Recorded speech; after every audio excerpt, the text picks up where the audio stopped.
insane trying to figure out exactly why did he post this? What is coming? What is coming down the pike that we need to know about this? Why is he having me look up Saculina?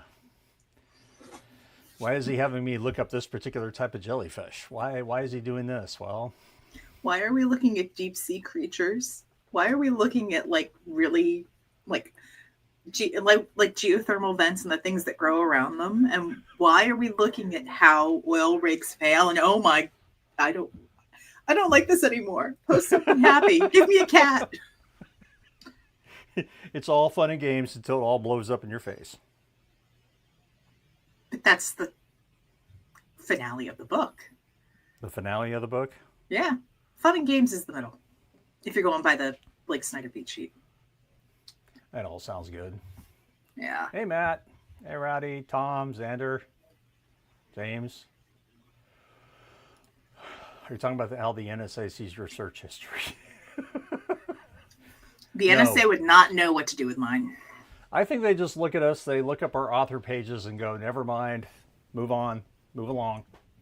Well, I can do that. I mean, I have to figure out how to explain to people that my feed these days is hockey memes, drag queens, and cats. I agree, Matt. It's all fun and good fun until someone loses an eye. Then it's bloody hysterical. Yes. Sounds about right. Unless it's the movie Any Given Sunday, and then I just have to kind of go, ooh, and step back. Because that scene is a bit much. I don't even remember that movie very well. It's hardcore football politics with Cameron Diaz and Al Pacino and Jamie Foxx. And I just barely remember anything from the movie. There's a lot of stuff that gets pulled in there, but there's a scene where somebody gets there's a Sunday game scene where somebody gets hit so hard that they have to retrieve the eye from the field. Oh, yeah. See? It's all fun and games until I have used that image a couple times now, and I catch myself doing it where an eye pops out. It just hangs by veins and yeah. Nope. Because it's just nasty. Nope. That's a no. Not something I can't remember. There's write. a term for it. There's a term for it that when you just completely lose your mind when you see something or think about something, and I can't remember what it's called. It's not. Is it tryptophobia? Maybe. Something like that. I don't know. Something like that. I don't remember. No. Tryptophobia is a fear or aversion to tightly packed patterns of holes or protrusions. Okay. I'm thinking of something else then. But yeah, it's a fun image to use because it's just nasty. Plus, everybody, I think the idea of losing one of your eyes is pretty... Like that? Yeah. Pretty phobic. It's pretty nasty. Yeah. Expending someone's field of vision violently. Yeah, thanks, James. Ew. On that note, howdy, folks, and welcome to another episode of the Dead Robot Society. I am Paul Lee Cooley. Joining me today, Veronica Giguere. Hi. How are you? Oh, good. Good. Been working. So, mostly catching up on projects and finding ways to create new projects and catching up on words with projects. Lots of reading. Lots of reading. Well, that's not Lots bad. of reading. Yeah, it's not bad. So reading for work is always a good thing. It is. I mean, for me, reading for work is work, but this is more like reading like stuff on character and emotions. So stuff that's going to help me perform better. Gotcha. And also just like understand people. I like people. So. I don't like people. People are a problem. Well, people are a problem, but observing them is loads of fun. Well, especially in certain environs. Exactly. So it's hockey playoff season. I'm sorry about your team. Mm-hmm. Mine I'm is. Sorry about your team. Dash, everybody's sorry about my team. I'm sorry about my team. And I'm glad that they won last night because I'm not sure how my household would have been otherwise. But so what we're talking about is hockey. So there's my team, and I'm sorry. I know not a lot of people like them. I She's a don't Florida approve of Panthers the. fan. She's a rat. I do. I like. I dislike people hitting other people for the sole purpose of being hurt. I love a good strategic play. I love a good like fast passing, logistics, fantastic. But if you're going to be a goon and you're going to be a bitch about it, no, I don't like that.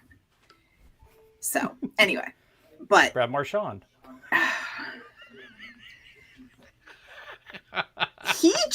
the fact that he runs his mouth and he's a little guy, there is amusement in that. And the fact that he has beef with one of the commentators on one of the major, the two channels that are covering the playoffs right now, and the fact that he's got beef with one of the commentators who is from the other team that the Panthers are playing right now. It's just great. So it's fun drama to watch. But It's a male soap opera at this point. Oh, it's great. Yes, it is totally a male soap opera. I used to think that, like, wrestling, like WWE wrestling, that was like male soap opera. And hockey is getting up there. But was it last night? Yeah, it was yesterday afternoon. I started to watch the game. And it's intermission. Commentators go over, well, the game that's coming that came after ours that they were talking about was Dallas at Winnipeg. Mm-hmm. And for those who aren't familiar with how hockey playoffs go, like basketball, hockey playoffs, it's a best of 7. And they travel. So the first 2 games are with the higher seeded teams. They go there. The second 2 games are with the other team. And then they bounce back and forth. So the higher seeded team always has more of an advantage because you're going to have at most 4 games at their arena versus 3 at the other. So James, WWE is basically male telenovela. Yes, very much is. So they played 2 games in Winnipeg, which means they're going to Dallas. Well, the commentators say, they're going to be taking the game to the Big D. And my 16-year-old daughter looks at us with these huge eyes of, what did they say? And it's I not went, a big D, it's a huge D. And she's like, who calls it that? And I went, they've called Dallas the Big D for quite a while. No, they haven't. Yes, they have. Yes, they have. There have been songs that have referenced it. Yes, they do. And so it's one of those things that I thought, be careful of the references you make in books when it comes to certain like pop culture things. Oh yeah, everybody knows this, because some things are really generational. And you may be using a reference that doesn't hit for your younger or sometimes your older readers. So if you're introducing something like that, make another character in the room clueless. Yeah, so if you have to explain it. But yeah, both my husband and I were greatly amused by this. And the fact that she was absolutely mortified. Horror struck. So Matt says, so is hockey one of the sports where you only support your home team? In the UK, soccer, you would support whichever team you choose. But in Ireland, you only support your hometown. You can pick your teams. I don't necessarily support. I got turned on to hockey because my husband's been a Panthers fan from day one. And before that, he was a Whalers fan because he grew up in a family that watched hockey all the time. And I like sports in general. I grew up watching American football, and I was outside of DC, so Washington was the team that I grew up with. But I tend to follow players. And there's some sports I like, some I'm like, but I watch and listen for the commentating. That's my favorite part of it, because there's an art to a good play-by-play and an Yes. art to good commentating. Yes. So, and yeah, there is inherited fandom. That's why my kids were Patriots fans for American football, because my husband was a Pats fan, and so that got. I know. Ugh. They were so disappointed lately. Ugh. So yeah. Calm down, James. Calm down. I am not that kind of romance author. No. No. Would that be in the dark romance section of things?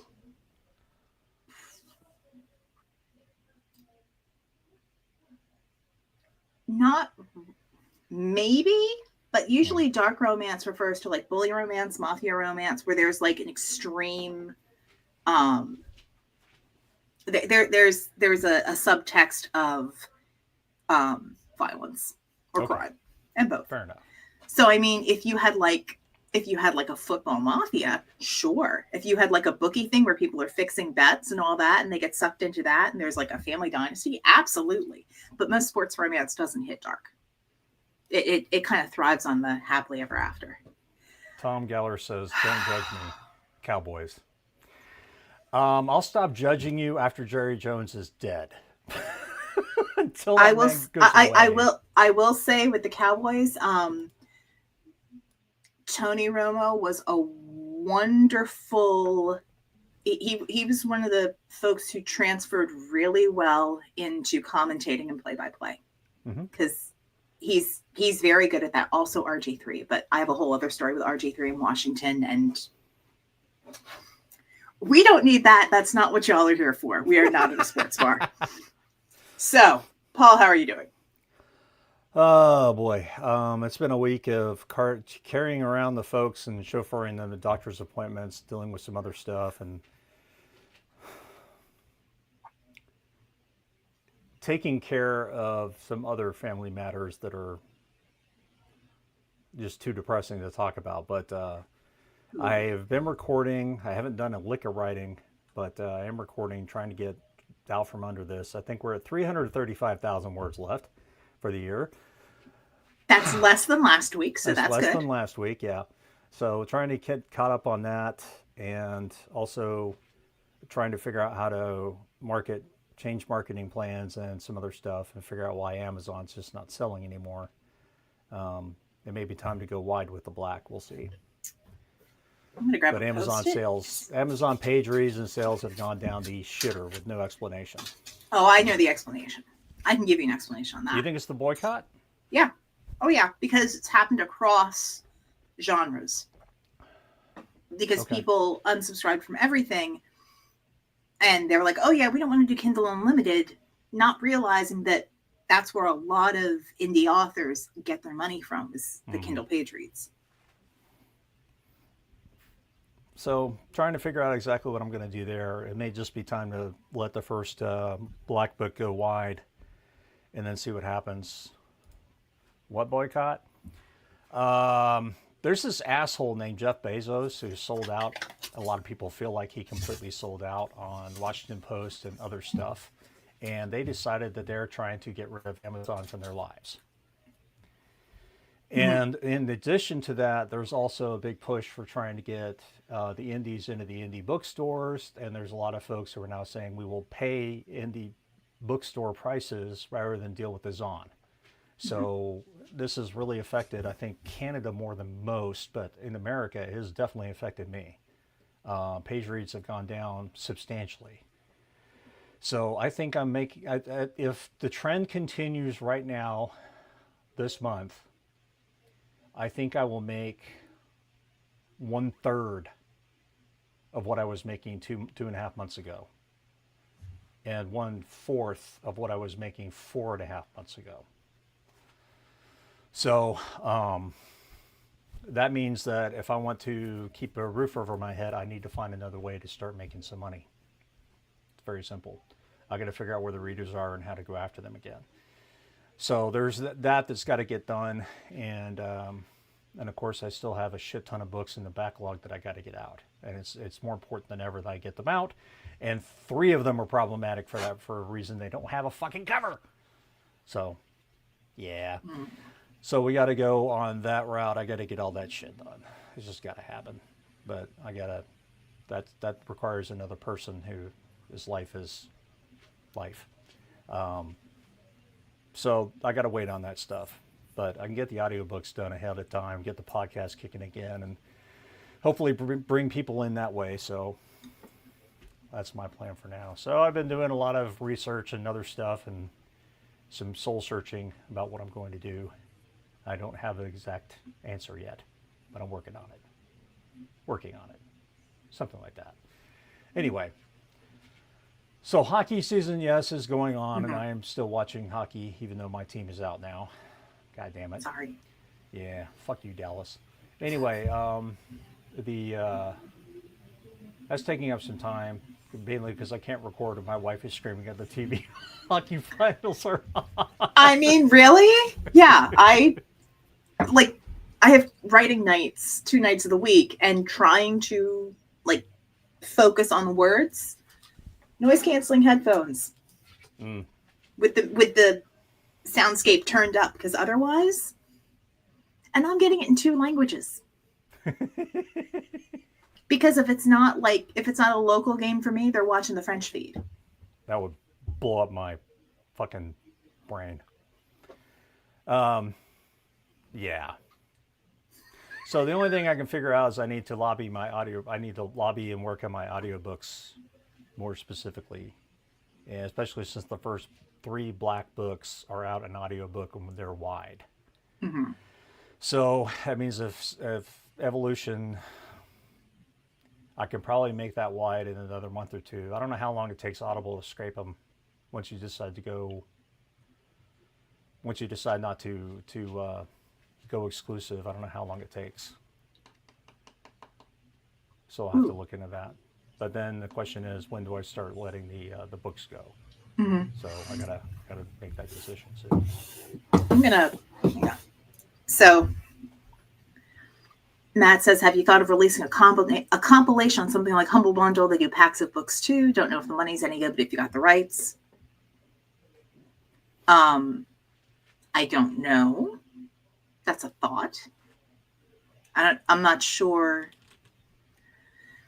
I've never seen, I've had titles that I've co-authored as part of a Humble Bundle, but I don't know how it works because I wasn't the one who set it up. I don't know how the money works. Yeah. Okay. But I was going to say, technically, if you don't have all 3 released as one thing, you could release all 3 as one thing and go wide with that and leave the other stuff. I can't, because I don't have the rights to the first 3. Oh, well, shit. Yeah. So I can't do it. I don't have the rights. Now with the first 3 audiobooks, but with the first 3, I've got the rights to all the books. So I was thinking about actually putting out a black omnibus at some point. Just like I'd like to put out a Derelict Saga omnibus. And in fact, the entire fucking Derelict Saga is available from my site. I have not put that up for sale because it needs cover art. But you can get it from my site, my shop. So was it 42 hours of audio, something like that, with special effects through all 4 books. So it's up there, and it's not really, I don't even know what it's selling for now. It's not very expensive, relatively speaking. But I got most hits on that from the podcast, I'm pretty sure. But I need to do something with that as far as getting covers for it so I can put it up there and give it wide. Derelict's the only series I have that's wide. All 4 books. But we'll see that in a minute. So speaking of audiobooks. Speaking of audio. How does what? Speaking of audio. I was going to ask how the sales compare between the 2. It's really tough because Derelict is not a popular series, so to speak, for lots of reasons. It's hard to tell. Just every once in a while I get like $65, $70 from Stripe, and I'm like, oh, somebody bought the Derelict Saga, or 2 people, 3 people bought the Derelict Saga. Okay, great. It's money I wasn't going to get otherwise. So wonderful. But that brings us to audiobooks, which is what you're here for, supposedly. It is. I'm not just here to look cute. I'm here to talk about audiobooks. Yeah, well, there's a lot of stuff when it comes to audiobooks. We touched on, or actually had episodes developed. God fucking damn it, you piece of shit cat. Motherfucker. Oh, lovely. I think he just killed my keyboard. Pardon me. I'm going to have to kill it. I'm going to have to kill it. You're definitely going to have to put it out. I'm going to kill it. What was I going to say now? We're talking about audiobooks. We've had episodes developed. Get the fuck out of my room. We've had episodes devoted to how to write for audio, how to deal with your narrator, things you can, best practices in dealing with narrators, and etc. That's all great and wonderful. But now we're talking nuts and bolts. And because some of this stuff is especially important if you're going to do it yourself in any part of the journey that goes on. So I narrate myself. I've paid other people to narrate, including Veronica. And I've always ended up doing some of the mastering and editing goes on with it so I can get the phrasing the way I like it. And plus but I've been doing this a long time. Yeah, and you have, because of that, and you've got folks who are on your Patreon, who listen to your podcast because you narrate your own stuff. And there is there's definitely a market for audio that is author narrated. If you're willing to put in the time and effort to learn how to do it. And if you've got a voice for it. And if you have a voice for it. Not everybody's got a voice for it. No, not everybody has a voice for it. Not everybody has the patience for it. Because, I mean, anytime someone, because usually what happens on social media, someone will go, oh, somebody says I have a nice voice and I should do audiobooks. Well, how can I get started? And generally, the response comes back is, go find your favorite book, grab the first chapter, go into your closet, read it aloud without stopping. Read the first chapter. And then, how do you feel? Can you do the next chapter? Can you do that for 2 hours a day? And I'm not saying you have to do it 2 hours straight. I don't do it 2 hours straight. But can you do that repeatedly? Can you do that for multiple days at a time? How does that make you feel? Full-time. Yeah. How does it make you feel physically? Because the act of staying in one place while you're recording and holding that posture and having to deal with the breathing in your throat and all that, that's not something that everybody can do. So it's more than just having a nice voice. Bobcat Goldthwait reading beautiful poetry. Yeah, would be worth it. True, but here's the thing. And people are like, oh yeah, these people, you know, Bobcat Goldthwait or oh my gosh, Gilbert Gottfried. All these various people who may not have the most pleasing voices, but they have signature voices. They are still getting work and they're still getting cast because of what their voice can do. It's not necessarily a good fit. You know, like, you're never going to catch me announcing like a monster truck rumble. That's not what my voice is for. It's not. And I know that. This Saturday. Live from the Astrodome. Sunday. No. Sunday. It's not going to work. So, but it's less about having a quote unquote good voice and more about willing to put the practice and time in to, you know, deliver something that other people are going to want to hear. Yeah, and that comes with practice of listening to yourself too. Mhm. And And listening to also, others. yeah, and also listening to others. If you like somebody, it's just like if you're when you're a writer, you read other people's work and you take something from it Hmm. when you read. It may be something negative, it may be something positive, but you always take away something from it if you're paying attention. Hmm. With Exactly. audio, you have to be the same way. If you find an audiobook narrator that you really like, and you want to become a narrator, even if you don't want to do it full time, the oh my god, Hmm. learning how to do inflection and phrasing is extremely important. Hmm. Otherwise, you sound like I'm reading the book on the toilet, and no one's going to fucking listen to this because it's boring monotone. Yeah, as a narrator, your job is to keep people from hitting the pause button. You want to Or keep, the eject button. or the eject button. Do they have eject buttons anymore? Um, They have the icon. they're the icon. But it's like, people listen if they're in the car.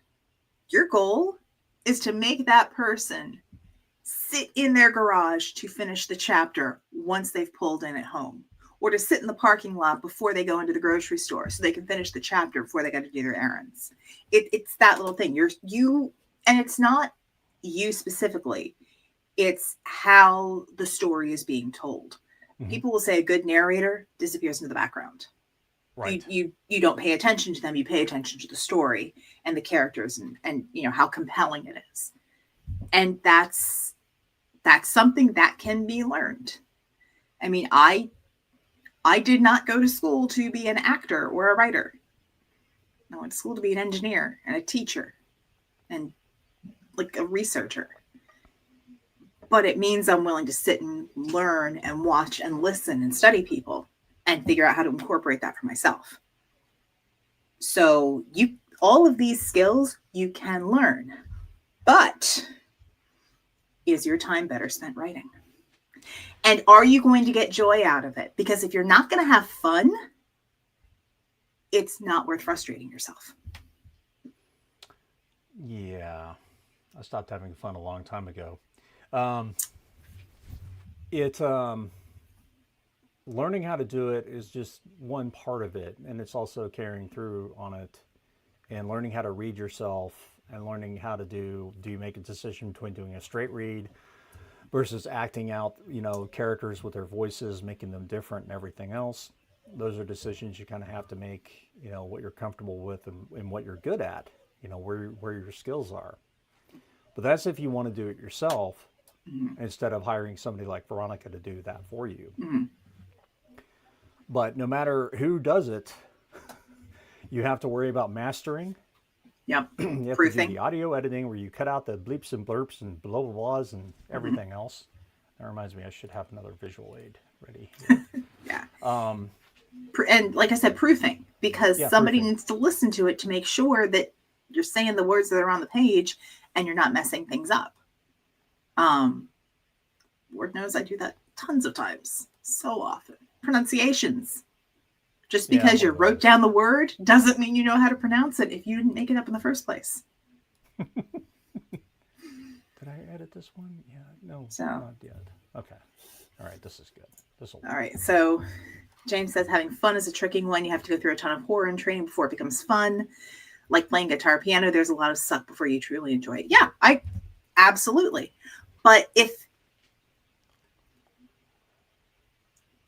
But if it's still not something that you're going to enjoy, even through, the suckiness, your time and energy may be better invested in waiting and working with someone else who does derive joy from it and has gone through the sucky times, or, is going through less sucky times. I don't know. I Recording I don't like because there's so many things going on, because the noise levels in my room. I'm constantly paranoid about birds or whatever else chirping and not hearing it because I'm fucking half deaf. And then finding him in the audio editing and going, I have to re-record all of this bullshit because I got a goddamn bird tweeting at me for 5 minutes. And it takes a lot of the fun out of it. And doing some of the Australian accents for Oceania have been a nightmare. I enjoyed recording Derelict. I enjoyed recording Station 3. Medusa Zone was okay. I think Saculina is going to be fun too. But there are several books that I have enjoyed, and there's other ones I did not enjoy narrating. Mhm. Yeah. I think I'll have fun with Extinction because I've even as many characters as I have to do, I'll make it work. I'll make it work. But it'll be fun because I haven't read it 14,000 times as opposed to the other books. So, and most of those I've already recorded once for Patreon. Then I have to record them again for audiobook because the edits afterwards. Mm. Because I wrote them as a serial for Patreon. And I didn't do as much editing as I needed to on the text itself. Gotcha. So that's why I'm re-recording them. So when I get to Extinction, that'll be something brand spanking new, and I won't have any baggage with it, other than having narrated the other 5 books at one time or another. So yeah, you have to basically go through and decide if it's something for you. Mm-hmm. But even if you have somebody like Veronica narrate it, you have to worry about mastering.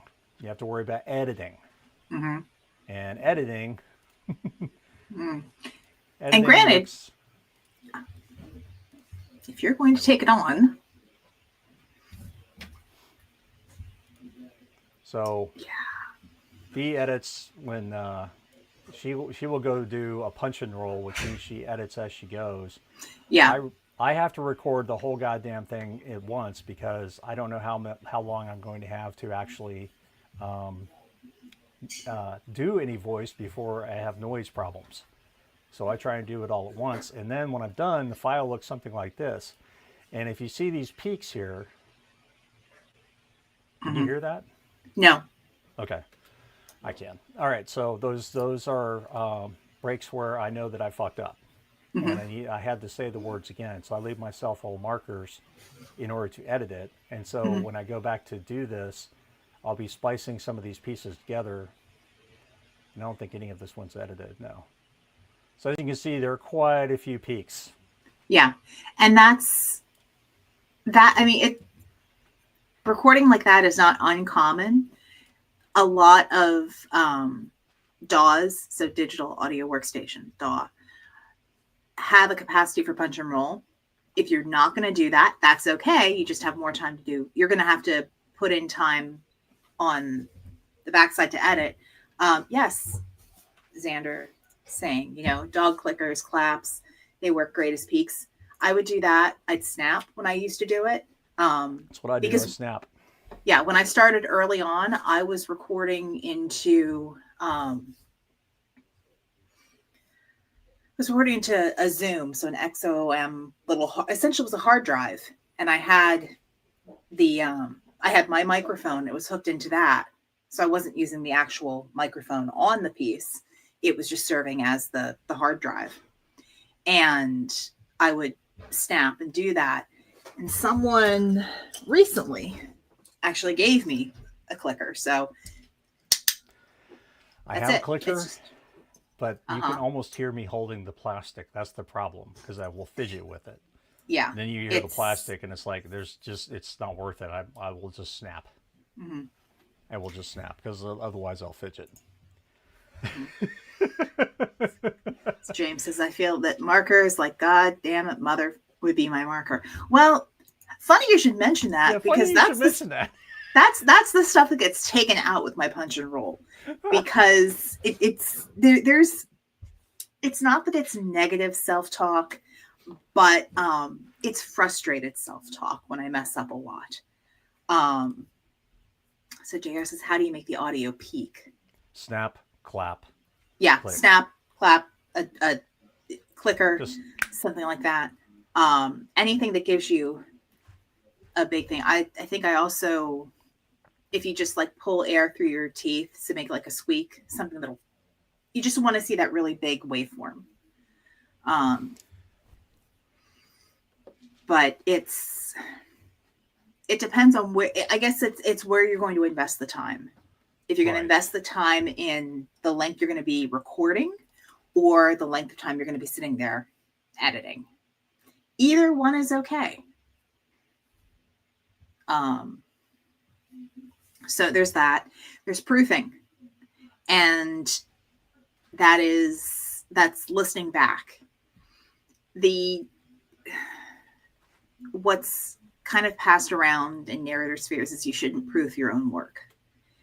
And that's because we're used to how we talk. We're used to words that we skip or sounds that we skip. And that's where investing in a proofer can be helpful. That's something where you could trade services with somebody, because proofing itself, I've paid proofers anywhere from $25 to $40 per finished hour just to proof. And it's great because then they tell me where I messed up. And if you've got someone who likes what you're narrating anyway, if they enjoy that genre or those stories, they're listening to it first. Mm-hmm. So if you're working, if you've got a community that you can work with, ask a superfan. Compensate them if you can. If it's not money, then it's recognition with the promise of money later after you get better, or trading services, or making sure that they get the first bits of the work. Okay, so JR says, your voice is part of audiobook production. How do you care for it? To lose weight, I eat better and walk. What do you do to make your voice healthy or good? Oh, darling. So there are a lot of things I don't do because of my voice. And everybody, let me the caveat in, everyone is different. Everyone's body is different. Everyone's makeup is different. Some people say don't drink coffee before you record. I'm okay with that, mostly because fools. the people worry about dry mouth. Yeah. And so I limit myself and I stay hydrated throughout the day, because curing dry mouth by hydrating, you need to hydrate like a day before. So it's constantly staying hydrated. I personally cut out dairy on recording days. I use like oat milk creamer because I take cream in my coffee. And I don't eat dairy-based stuff before I have to record. I don't yell. Like when I used to I'd go to amusement parks, because Florida, or I'd go to sporting games. I don't yell. I don't do that anymore. I can't No, do it. it's just, it's not good. I'll strain something. If I'm getting a cold, I baby myself. I do nasal irrigation. I take a daily allergy meds to keep up with just everything in my head. It's a cardiovascular thing. So I walk, I do spin classes. I try to stay in decent physical health. I can do better. Can't we all? But I try. And yes, and when hydrating, use something viscous rather than just water. That's why honey is good for your throat. It stays in the vocal cords longer than plain water. Yes. So I actually have a mixture that I do of honey and lemon. And I'll mix it up and I'll leave it in my fridge. And then what I'll do is I'll get warm water, splash that in there, and I have an ember mug, which essentially just stays hot. And I set it to warm and I leave that in my booth. And I'm sipping on that while I do that. Do I do warm-up elocution exercises and phrases? Yes, I do. I do like diction warm-ups. I do singing warm-ups. So usually I'll do alto ones, because unless I've got a really, really big range, I'll have to do like a mezzo-soprano one, because my range hits both. I'll do singing warm-ups. There's songs that I know that I'll just go through the house singing. The cats like it. At least one of them thinks I'm a Disney princess. What? She does. If I start singing, she wanders in, but she only has one brain cell, so maybe it's just that. Matt says honey, lemon, warm water, and whiskey. Scotch, not bourbon.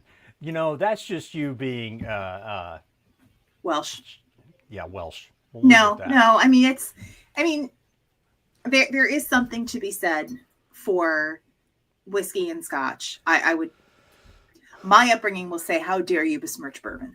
But I don't drink, so I don't know. But also I get a lot of sleep. Like I have a set bedtime. I know that sounds silly coming from a grown person, but after a certain hour, I am winding down and I am in bed, because if I don't get enough sleep, my immune system starts to crash and that'll affect my voice. So yeah, that's it. What else do I do? When I was recording The Street, the only way I was able to do the last two stories was by drinking whiskey, sipping whiskey. Because I was talking like this for hours on end, and it's really goddamn difficult to do that. And I can't even get into the register I used to for Oscar. Yeah. But I had some tips and tricks so I could do his voice without completely ripping up my throat. But I was useless for like a week as far as talking when I got through it. It was really rough. I love doing Oscar that way. His voice-wise, his vocals, he's a lot of fun, but man, is it rough? It is really tough on the voice. Yeah. So you have to be kind of careful with certain voices that you decide to use, especially if they got long monologues or they're the first-person narrator. It's just It was a poor choice in my opinion. Yeah. It worked. Yeah, it worked well. I've had first-person narrators where it's been, I had at least one where it was not my natural accent. And it was not one that I did. It was one that I heard regularly, but I didn't perform regularly. And so that was, I always had to have a snippet of the voice so that I could mimic it and then kind of because there's a lot of muscle memory that goes into doing accents. Yes. And so doing that and like falling into that accent so that I could then tackle the day's recording. Yeah, for Oceania, I have to look at the phrases of the Australian characters and say many of them before I start recording, just so I can get to the headspace of, like you said, where to hold your mouth. Mm-hmm. Oh yeah, It's a different area that I'm used to holding my mouth when I speak. Yeah, in order to get those absolutely. sounds. Yeah, it's getting into character voices is a whole different bit. But if that is something that you would need to do, it takes practice, and you definitely need to listen to other you need to listen to other audiobooks. And I would say, because I'm a very visual learner, find, YouTube clips, find series of people talking so that you can watch how they put those, how they put the sounds together.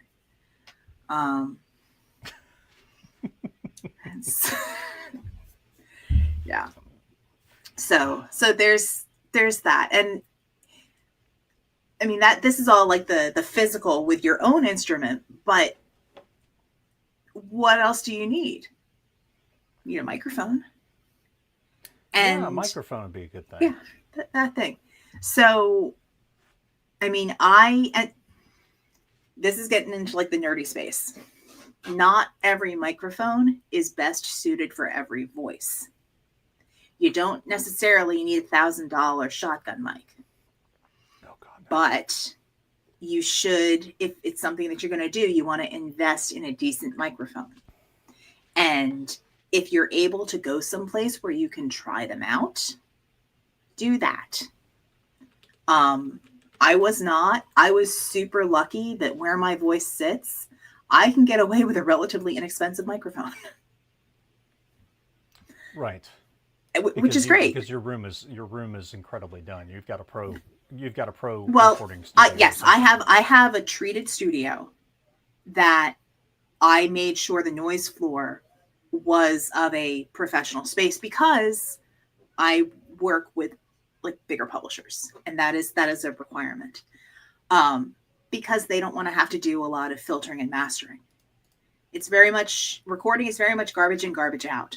So having a quiet space in order to record so that you don't have to do a lot of work on the back end, that's super important. So Paul's thrown a link in live for the Yeti USB mic. USB mics have gotten, it's back and forth on it. There can be challenges with USB interfaces introducing artifacts. I haven't had any problems. No, and that's the thing. I know at least one producer that I've worked with improved for, and she's like, nope, you're fine. You can use a USB mic as long as your space is treated well. I'll find a link to what I have and put it in there. It's not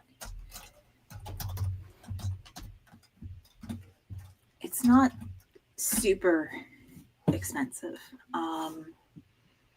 If you want to see an example of audio editing like I do it, I put that link in live to my YouTube channel. You can check that out. Let's see. Oh, excellent. Okay.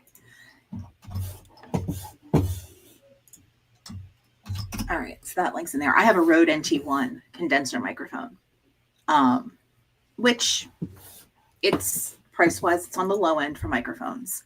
But and you have to get, for mine, I have to have also a preamp. So it has to go through something before it connects to my computer. Right. And which also means I need a phantom power source. Correct. So you're looking at $600-700 to get just that basic setup. And then you're not even talking about the software. Now, you can get good open source recording software. Audacity is absolutely fine. Mm-hmm.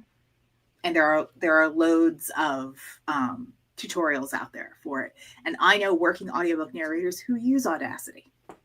That's okay. I use Adobe Audition because that's what I learned in, because I came from an education background. And I'm still paying subscription prices. Reaper is a one-time payment thing, but you can use it for free for a while. It just has a very steep learning curve. So if you're not scared of software, if you're used to audio and video editing software, that may be a good place to go. And keep in mind, I'm talking from a PC background because I don't do Macs. What do you use? So I use Logic Pro, and I sometimes use GarageBand for very simple stuff where I don't have to do a whole lot. But I will be very frank, I get Logic Pro for free. So I have never paid for it. I get Final Cut for free. I get Motion. I get Compressor. I get all those tools for free because my wife works for Apple. So I'm definitely in a different world. If I was in the same space, I probably, without that, I would probably be using GarageBand and Audacity on the Mac. Which I've used all three. But having a DAW that you can learn that is relatively simple for what you're doing, because audiobook narration, typically you're not layering 20 different effects. You're not worried about this, that, and the other. It's just simple. If you look at my YouTube video I posted about how I do this, you see how simple it is. It's just basically I need to know 3 commands, and that's it. Yeah. The rest of it's just experience of playing with filters, compressors, and etc. to make your voice sound better. And that's a lot of trial and error.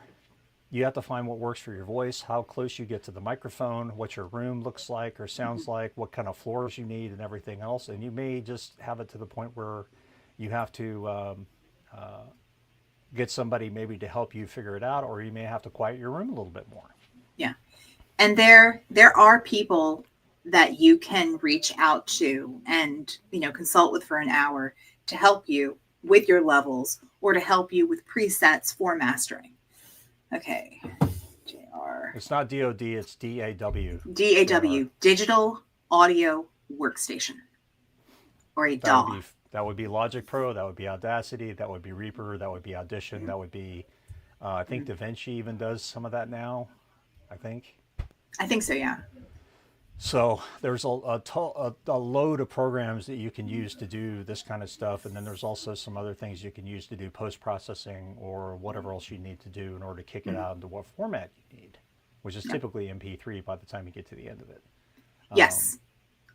But you want to save your stuff in either .wav or, well, waves or FLAC files, because you want to save stuff as lossless audio. Because so help me, if you could record right into MP3 and then you edit in MP3, I will smack you. And I'm not an audio engineer. Yeah, that's how you get these really, really ultra compressed files where it sounds like they're talking underwater. That's what you end up with. It's Don't do pretty that. bad. It's pretty bad. Don't do that. Stay away from that. Yeah, don't do that. But all that being said, it's the common thing. If you are willing to invest the time in it, you can do it yourself. Right. That's okay. And you don't need to just go out there and spend $1,000 Mm-mm. on anything. On anything. Mm-mm. I spent, I think, $350 on my gear when I first started. But I had the money. I could not do that today. That microphone has since died. The preamp died. And we've moved on from that. Now I use a Blue Yeti because it's good enough for what I need to do. I'm not singing. I'm not doing any of that kind of voice work. My stuff's going to be compressed down to 64 by the time it's over. By the time Audible gets done with it, or whoever is crunching it into audiobook format anyway. So you're going to lose certain timbres, and you're going to lose certain nuance. And the honest thing is, most people who are listening to audiobooks are not listening to them on really great headphones. They're listening to them on shit. So there might be like, they're listening on earbuds, or they're listening to them in their car. There are very few people who are listening to them on like high quality, like pro studio headphones. And even then, the studio headphones I have that I record with, that pretty much every recording studio in LA and New York, they all use the same ones. They're these $79 Sony things. Mm-hmm. And the only bad thing about it is that the plastic stuff wears off. So mine are all fuzzy, and you can tell when I've been recording because I've got little pieces of like black vinyl stuck to my temples. That's why I retired those headphones. It was getting obnoxious, but they do make replacement pads. I will have to look into that because, thankfully, because they're wonderful headphones for recording.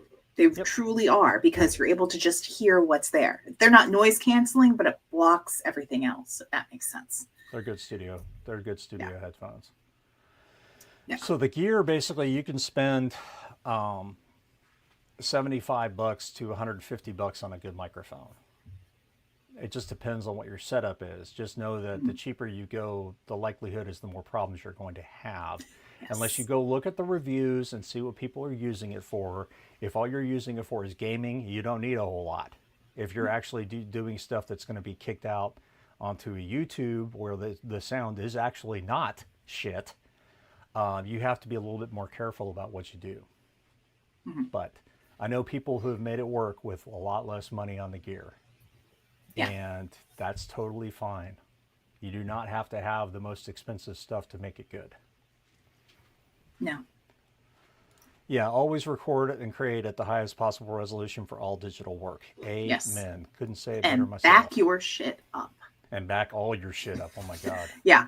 It's very, very similar to writing. Save it again, and then save it in another spot. Because you never know what's going to happen. And audio can be a very finicky thing. You can upload it, and for whatever reason, whatever you uploaded, something's missing. And it, jumps in the file. You have to re-upload it. Don't delete your shit. Yeah. I know everything that I've ever recorded for Paul or Terry, I still have. It might not be on that computer, but I have it backed up. I know everything since 2015. At least 2015, I know is backed up, and I bet you I can go back and find the first audiobook that I recorded for ACX, and I have those original files. I usually nuke the outputs, but I keep the masters. So like for YouTube, I'll nuke the .mov files because I don't need them. As long as I've got the Final Cut project, Hmm. as long as I got the Logic Pro project, I don't need that MP3 that where I crunch down the audio. I need the master in order to re-export for the podcast or whatever else. So I don't keep those outputs necessarily, but I do keep all the masters and do not delete those. I just bought a 2 terabyte drive 2 months ago. It's already filled Yeah. because I'm finally getting stuff off of it, and holy shit, that's a lot of audio. And I think Yeah. I go back. I think I have audio from 16 years ago, and GarageBand projects is still open. Yeah. Again, a product of your spouse or partner and what they do affecting what you do. Mine is he's in IT, and because of what he does, we have to back up everything. We have to have a firewall at the house, and so everything gets backed up, and it gets backed up very securely, and it gets backed up often, and we've got multiple hard drives, so my stuff's in 2 or 3 places. All right. So Jared says, where do you go to get the audio edited if you wanted to outsource it? You can find people who edit audiobooks. I have a group that I love to use. I can put their stuff in the live channel in Discord, but ask. It's the same thing. Where do I find a narrator? Ask. Well, they pop out of the woodwork. And you can always say, well, I just need somebody for proofing. I just need someone for mastering. I need everything. And there's a lot of stuff out there on YouTube of how to use those programs if you want to do it yourself. But again, time. Time. Yeah. It's always time. You either have the time or you don't, and you don't have the money, or you have the money and you don't have the time. So I have neither. I have neither. I cannot do anything. But the finding somebody to do the editing, go listen to something else they've edited, so you know what you're getting yourself into. Because they may do phrasing in a wrong way that you don't like. They may run things together. They just may not be suitable for your work. So caveat emptor again about who you hire and what you do. And don't hire anyone who's going to edit out your breathing. Don't edit out your breathing, because the space between in a performance is just as much part of the performance. So you don't want dead silence between sentences and words. You want like natural flow with like the intake of breath and the sighs and all that. If it's part of the performance, it needs to stay in there. So don't hire someone who's going to yoink those out, because then it sounds like AI. And if you're using AI, we are judging you. You will be judged. If you're using a virtual voice, I am judging you. We will judge you. Mm-hmm. Let's see. Is there a special format for audiobooks? Yes. Do you get a special version of the book when asked to read it? Sometimes. So it's more common with nonfiction than fiction. For fiction, it's pretty much the exact same thing. You read what is on the page. You are supposed to read letter for letter, word for word. For nonfiction, if stuff refers to stuff on a previous page, you've read books and it's like, well, as was said on page 52. Well, there's no page 52 in an audiobook. Right. You can say, as was previously mentioned. Yes. Or as we spoke about in an earlier chapter. So it's tweaking those things. And oftentimes, and this I'm saying working like with publishers who do this or rights holders who do this, they won't necessarily think of that. So that winds up being something that I would do during my script prep. And I would highlight those phrases and say, we probably need to tweak this. Here's what I'm going to tweak it to. Is that okay? And usually they're like, oh yeah, readability. Absolutely. Let's go. There are special programs that will help you put it into audiobook. I use one myself. Or you can just figure out how to do it with your DAW. But I use an audiobook program to put everything together. Whose name is something. Now I can't find it. Why is it not in AV? What the hell? Audiobook Builder. Audiobook Builder. Okay. Audiobook Builder. That's what I use. It was cheap, but it works really well and it's very simple. So, yeah, go ahead and give that a try. Well, strangely enough, we're out of time. If you have more questions about this, post them in the Discord and I'll get to where you can go find that. But if you have a question or comment about this episode, you can leave it at deadrobotssociety.com or on this YouTube episode. You can find us on YouTube at youtube.com/DRSpodcast, where we are live every Saturday almost at 3 p.m. CST. Like and subscribe so you know where we're live. You can join our Discord by clicking on that link in the show notes and come join our crazy happy family of nutcases. We love them. We love each other. It's a great place. And if you want to support the show, you can find us at patreon.com/DRSpodcast and buymeacoffee.com/DRSpodcast, where for as little as $1 a month, you get access to exclusive live shows like the one we're going to have in about 9 minutes. I have no idea what's about After Dark. Yeah, it was a clean show because Terry wasn't here. And if you contribute at the $10 level, you get your name read. And our $10 patrons are Juan Valentin, James Terrell, Antoine Batts, Tony L. Joy, Rick Shaw, Lisa Slack, and Tim Niederreiter. Thank you to all of our patrons for making this show possible and helping us pay our StreamYard bills, which I'm sure are going to go up again because why not? Because of course. Yeah. So all that said, we posted some links in the live channel on our Discord, so you can find stuff there that we mentioned and talked about. Get the fuck off my desk, cat. I'm going to throw another one in there. If you're like, well, I want to learn more about how to do narration and more like ins and outs of it, narratorsroadmap.com. It is run by a delightful and prolific narrator named Karen Cummins, and within the audiobook narrator community, she is the archivist of all information narrator related, and her website is very comprehensive, so give her a look. If you have a question, she has an answer. May not be the right one, but she's got an answer. Oh no, she'll have the right one. I've met her. It will be the right answer. All right, well, we got to get out of here so we can prep for the next show. So thank you for spending an hour with us, and hopefully you learned something. And if you didn't learn anything, it's Terry's fault. That's right, it's Terry's fault because he wasn't here. Yeah, he's writing. Yeah, he's writing. He's just such a darn those priorities. Yeah. Anyway, have a great rest of your Saturday. Go anybody but the Panther.